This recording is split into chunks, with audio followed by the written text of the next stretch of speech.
Hello, welcome back to খেলো Bangla channel. আজকের ভিডিওতে থাকছে ইস্ট বেঙ্গলের মাদিতালালের কী আপডেট আছে, আর রবসন রবির তিনি কোন ক্লাবে সই করলেন, আর মোহনবাগান টিম একজন তরুণ প্রতিভাকে কিন্তু সই করাতে চলেছে।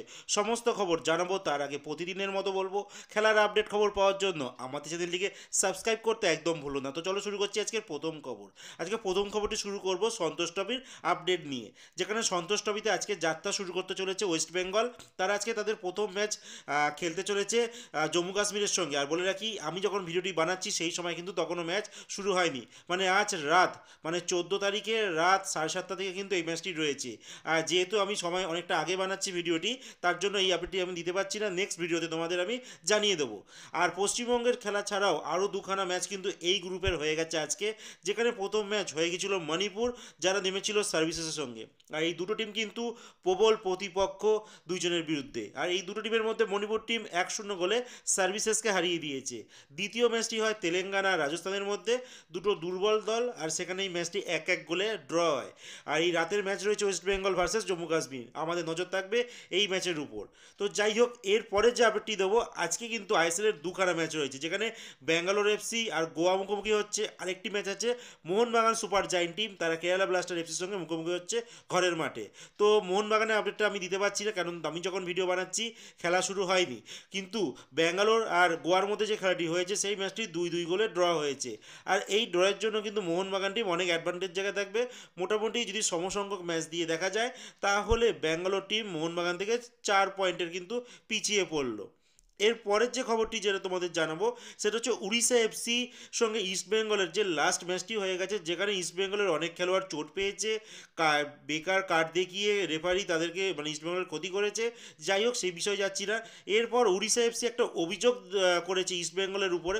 ইস্টবেঙ্গলের খেলোয়াড়রা নাকি বর্ণ বৈষম্য কিছু কাজ করেছে তাদের একজন ব্রাজিলিয়ান প্লেয়ার দিয়েগো মরিশিওর উপর। তো এটা কতটা সঠিক জানা নেই, বাট তারা কিন্তু এইটা একটা অভিযোগ জানিয়েছে। আর ফিফাতে এই বিষয়ে কিন্তু খুব কড়াকড়ি ব্যবস্থা, মানে রুলস রয়েছে।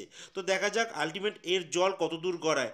এখনও অবধি তেমন কিছু রিপোর্ট আসেনি, কিন্তু তার ফেসবুক পেজ, সেখানে কিন্তু তারা এই বিষয় নিয়ে কিন্তু প্রতিবাদ করেছে, যে তারা একটা সুস্থ আর একটা ভালো কিন্তু খেলাধারা খেলতে চায়, কিন্তু বর্ণ বৈষম্য ম্যাটারটি কিন্তু তারা সেখানে তুলে ধরেছে। এবার এই কথাটা কতটা সত্যি সেটা নিয়ে কিন্তু সংশয় রয়েছে।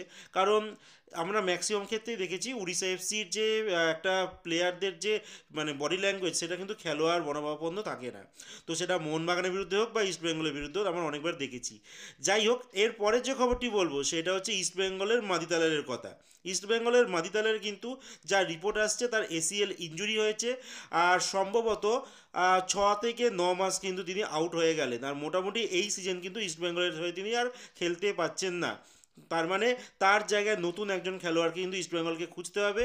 আর ইতিমধ্যেই যা খবর পাওয়া যাচ্ছে, ইস্টবেঙ্গল টিম ম্যানেজমেন্ট এই খেলোয়াড়টিকে কিন্তু আনরেজিস্টার্ড করে দিতে চলেছে আইএসএল থেকে।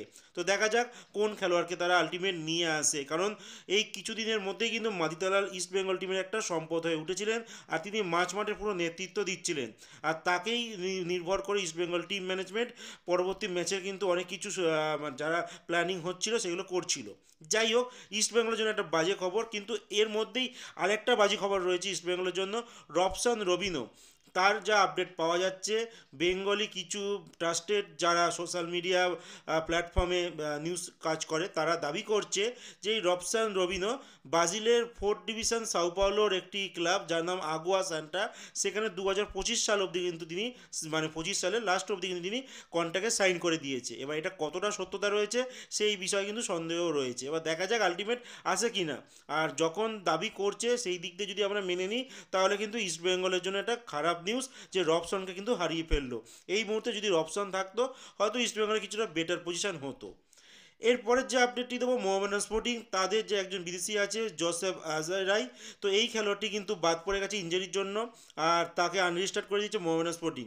তো আমরা দেখতে পাচ্ছি যে ইদানিংকালে কিন্তু যে আইএসএলের কলকাতা টিমগুলোর যারা বিদেশি খেলোয়াড় বলো বা স্বদেশি খেলোয়াড় বলো, সেখানে ম্যাক্সিমাম বিদেশি খেলোয়াড়রাই কিন্তু প্রচণ্ড পরিমাণে চোট পাচ্ছে। এরপরে বলবো, মোহনবাগান টিম ম্যানেজমেন্ট তারা কিন্তু একজন ইয়াং ট্যালেন্ট, একজন ইন্ডিয়ান খেলোয়াড়কে কিন্তু টার্গেট করেছে এই মুহূর্তে, যার নাম টেকচাম অভিষেক সিং। এই অভিষেক সিং কিন্তু পাঞ্জাব এফসির বর্তমানে খেলোয়াড়। তিনি রেগুলার বেসিসে কিন্তু পাঞ্জাব এফসির হয়ে খেলছে। আর এই খেলোয়াড়টিকে কিছুদিন আগে অবধি ইস্ট বেঙ্গল কিন্তু টার্গেট করেছিল। আর এই মুহূর্তে কিন্তু মোহনবাগান টিম এই খেলোয়াড়টিকে নিতে প্রবলভাবে আগ্রহী। যদি এই উইন্টার ট্রান্সফার উইন্ডোতে যদি না হয়ে থাকে, তাহলে সামার ট্রান্সফার উইন্ডোতে হয়তো মোহনবাগান টিম এই খেলোয়াড়টিকে সই করাতে চলেছে। আর শুধু মোহনবাগান নয়, ইস্টবেঙ্গলও কিন্তু রেসে রয়েছে, সঙ্গে মুম্বাই আর কেরালা ব্লাস্টারও রয়েছে। কিন্তু ইদানিংকালে মোহনবাগানের সাকসেস কিন্তু প্লেয়ার সই করার দিক থেকে অনেকটাই বেশি। তারা যেই খেলোয়াড়ের দিকে টার্গেট করে মোটামুটি তারা একটা টাকার ঝুলি নিয়েই নামে। সো সেই ক্ষেত্রে এই খেলোয়াড়টিকে যদি মোহনবাগান ভেবেই থাকে যে সই করব, তাহলে হয়তো আমার যা মনে হয় মোহনবাগানের সাইন করার চান্সটাই বেশি। তো আজকের মতো খবর এতটুকুই। ভালো থেকো, সুস্থ থেকো। দেখা হচ্ছে একটা নতুন আপডেটেড ভিডিওতে।